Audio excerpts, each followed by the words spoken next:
लोकसभेतील पराभवानंतर केंद्र सरकार मतदारसंघांच्या परिसीमनाचा आपला अजेंडा सोडून देईल असं ज्यांना वाटलं असेल त्यांनी सध्या सत्तेत असणाऱ्यांच्या इच्छाशक्तीचा अंदाज चुकवला असं म्हणावं लागेल. ज्या दिवशी परिसीमनाच्या बिलाची चर्चा लोकसभेत होत होती त्याच वेळी विरोधकांच्या मागणीतील काही बदल ताबडतोब बिलात आणण्याची तयारी अमित शहांनी दर्शवली होती. 1 घंटा दे दीजिए असं ते म्हणाले होते, पण तेव्हा विरोधकांनी ऐकलं नव्हतं. खरं तर हा विरोधकांच्या अल्पदृष्टीच्या राजकारणाचा. ज्या देशात संसदेतील मतदान व्यापक जनहितापेक्षा व्यक्ती कुठल्या बाजूच्या बाकावर बसलाय ह्यावर अवलंबून आहे, तिथे महत्त्वाचे मतदान सुद्धा दुर्दैवानं अल्पकालीन राजकीय विचारांवरच आधारित असतात. कारण वस्तुस्थिती अशी आहे की देशाची लोकसंख्या 1971 नंतर जी वाढली आहे त्यानुसार लोकप्रतिनिधित्व वाढलेलं नाही. ते वाढवावं लागणारच आहे.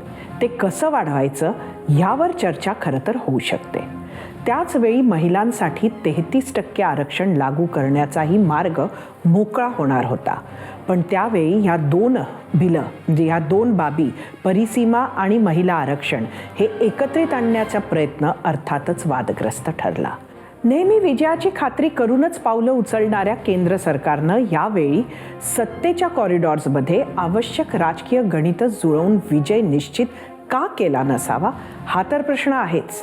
एका महत्त्वाच्या मतदानात पहिल्यांदा केंद्र सरकारला पराभव स्वीकारावा लागला.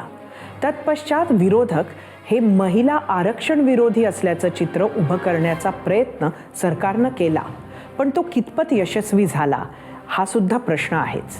पण ज्या विजयाच्या इच्छाशक्तीबद्दल मी आधी बोलले ती लक्षात घेता हे विधेयक पुन्हा एकदा मतदानासाठी येणार हे जवळपास निश्चित मानायला हवं आणि यावेळी त्यासाठीची आवश्यक राजकीय पूर्वतयारी करताना सरकार दिसते.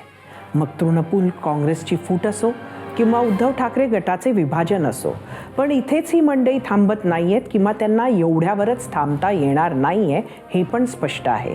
त्यामुळे इतर विरोधी पक्षांशी, विशेषतः शरद पवार यांच्या राष्ट्रवादी काँग्रेससारख्या काही पक्षांशी पडद्यामागे चर्चा सुरू असल्याचे संकेत मिळत आहेत. चर्चेदरम्यान त्यांच्या खासदारांनी सुचवलेल्या बदलांचा समावेश करून हे विधेयक पुन्हा आणले जाऊ शकते, ज्यामुळे त्यांना भूमिका बदलण्यासाठी राजकीयदृष्ट्या सन्मानजनक आधार मिळू शकतो. पण जर हे झालं तर सर्वात महत्त्वाचा भाग म्हणजे या प्रक्रियेमुळे मतदारसंघ तर बदलणार, पण त्याचा परिणाम भारताच्या राजकीय नकाशावर काय होणार याचं जास्त कुतूहल आहे.